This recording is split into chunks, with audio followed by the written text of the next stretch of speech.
परवा देश की मैं बात प्रतिशोध की करेंगे। 22 अप्रैल को पहलगाम में आतंकियों ने निर्दोष लोगों की निर्मम हत्या की, जिसके बाद पूरा देश इसका हिसाब मांगने लगा। और फिर पूरे 97 दिन बाद आखिरकार इन आतंकियों को हमारी देश की सेना ने जहन्नुम पहुंचा दिया।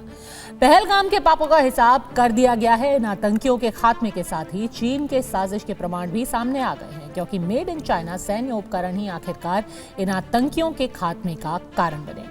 पिछले 2 महीने से जारी सेना के ऑपरेशन को कामयाबी तब मिली जब इन आतंकियों ने अपने आकाओं से संपर्क करने के लिए चीनी अल्ट्रासेट कम्युनिकेशन सिस्टम का इस्तेमाल किया। लेकिन चीन के बाकी हथियारों की तरह ये उपकरण भी कबाड़ साबित हुए और सेना ने आतंकियों की लोकेशन को इससे ट्रेस कर लिया। बस फिर क्या था, चंद सेकंड में ये पाप के सौदागर मौत की गहरी नींद सो गए। लेकिन इसी बीच एक बार फिर चीनी हथियारों और तकनीक की विश्वसनीयता पर सवाल खड़े हो रहे हैं।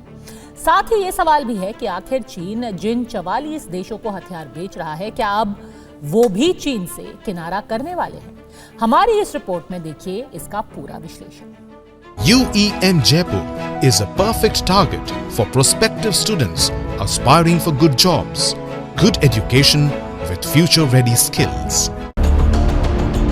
पहलगाम के गुनहगारों को ढूंढने के लिए कश्मीर घाटी के घने जंगलों में 97 दिन तक भारतीय सेना, IB, जम्मू कश्मीर पुलिस और CRPF के जवान हर तरफ सर्च ऑपरेशन चलाते रहे, चप्पे चप्पे को खंगालते रहे और फिर आखिरकार इन जल्लादों को जहन्नुम तक पहुंचा दिया।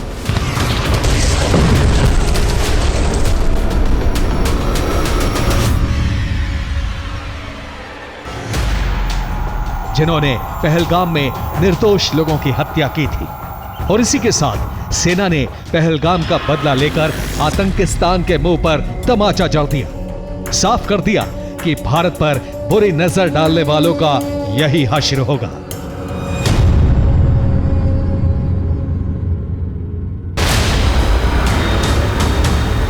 ऑपरेशन महादेव के तहत पहलगाम हमले के मास्टरमाइंड हाशिम मूसा समेत इसके 2 आतंकी साथी ढेर कर दिए गए।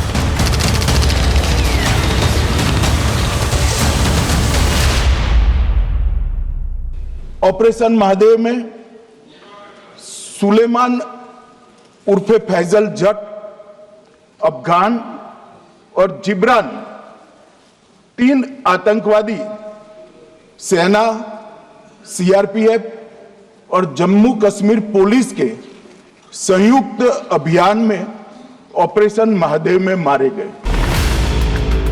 लेकिन इन आतंकियों तक पहुंचना आसान नहीं था। ऐसे में एक कम्युनिकेशन डिवाइस ने सुरक्षा बलों को श्रीनगर के दाचीगाम वन क्षेत्र में छिपे आतंकियों तक पहुंचाया। और ये डिवाइस किसी और की नहीं बल्कि आतंकिस्तान के सबसे बड़े मददगार चीन की थी, जिसके सक्रिय होने के बाद से ही सेना लगातार इसे ट्रैक कर रही थी, जिसकी पुष्टि खुद गृह मंत्री अमित शाह ने भी की। आगे न हो इसकी व्यवस्था की भी चिंता होनी चाहिए। माननीय अध्यक्ष जी, मैं विषय पर आने से पहले आपके माध्यम से सदन को और सदन के माध्यम से पूरे देश को ऑपरेशन महादेव जो कल एक हुआ है, लेकिन इस ऑपरेशन की शुरुआत 22 मई को ही हो गई थी, जब सेना ने ऑपरेशन महादेव की शुरुआत की। 22 मई 2025 को ऑपरेशन महादेव की शुरुआत हुई। 22 मई को IB को दाचीगाम में आतंकियों के होने की सूचना मिली। आतंकी चीन के अल्ट्रा हाई रेडियो फ्रीक्वेंसी का इस्तेमाल कर रहे थे, जिसके बाद 22 मई से 22 जुलाई तक IB और सेना ने अल्ट्रा सिग्नल कैप्चर करने की कोशिश की। आतंकियों के सिग्नल ढूंढने के लिए सेना और IB के अफसर घूमते रहे। 22 जुलाई को सेंसर के माध्यम से आतंकियों की मौजूदगी की पुष्टि हुई। आर्मी का पैरा 4, CRPF और जम्मू कश्मीर पुलिस के जवानों ने आतंकियों को घेरा और फिर मुठभेड़ में पहलगाम के 3 आतंकियों को ढेर कर दिया। 3 आतंकवादी सेना, CRPF और जम्मू कश्मीर पुलिस के श्रेणी का लश्कर तैयबा का आतंकवादी था और जिब्रान भी A ग्रेड आतंकवादी था। और माननीय अध्यक्ष जी, मैं सदन को 27 जुलाई की रात लगभग 2 बजे पाकिस्तानी आतंकवादियों ने फिर चीनी रेडियो उपकरण के जरिए सीमा पार अपने पाकिस्तानी आकाओं से संपर्क किया। यही संपर्क उनकी मौजूदगी बताने का कारण बना, क्योंकि इस संपर्क से खुफिया एजेंसी को उनकी सटीक लोकेशन मिल गई। लेकिन ऑपरेशन महादेव के बाद जिसकी चर्चा सबसे ज्यादा हो रही है वो है चीन का अल्ट्रा हाई रेडियो फ्रीक्वेंसी। दरअसल चीन पाकिस्तान के सहारे भारत में साजिशें रचता है। पाकिस्तान की मदद कर चीन कहीं न कहीं भारत में आतंकी घटनाओं को अंजाम देने की फिराक में रहता है और ऑपरेशन महादेव के दौरान चीन का यह प्लान एक्सपोज हो गया।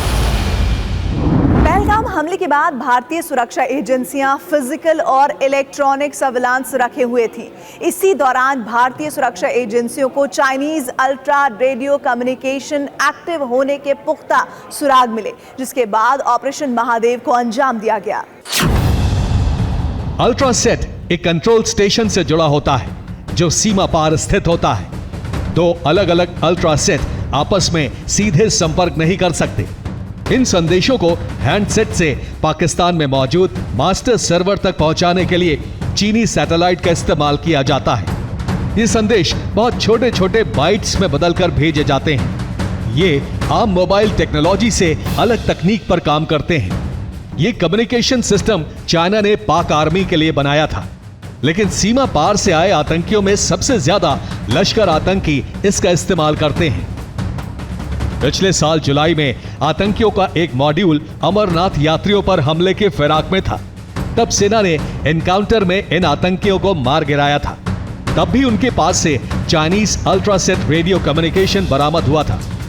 यानी चीन के इस उपकरण का आतंकी धड़ल्ले से इस्तेमाल कर रहे हैं, लेकिन ये भी भारतीय सुरक्षा एजेंसियों के सामने फेल साबित हुए। यानी चीन के एक और सैन्य उपकरण की पोल भारत ने खोल कर रख दी। हाई फ्रीक्वेंसी सेट जो रक्षा मंत्री ने जिसका जिक्र किया है, इसकी कम्युनिकेशन तो हम तोड़ नहीं सके, लेकिन पता लगा है कि इस प्रकार का कम्युनिकेशन ये इस्तेमाल कर रहे हैं। और एक दो बार पहले भी इसकी पिंग आई थी और वो धीरे धीरे उसको ट्रेस करके ये जो सुरक्षा एजेंसी है वो थोड़ा नज़दीक होते गए कि भाई इस इलाके में है ये। और इस बार जब जब इसका सिग्नल, और ये बहुत थोड़े समय के लिए सिग्नल आया, बिल्कुल समय के लिए कि पिंग हुई और उन्होंने कहा भाई ठीक है अभी यहाँ से कम्युनिकेट कर रहा है, वो लोकेशन उसके बाद हमने वो डिटर्मिन कर लिया। और उसके बाद 4 पैरा जाके एक बहुत ही शानदार ऑपरेशन हम कहते हैं उन उग्रवादियों को मार दिया।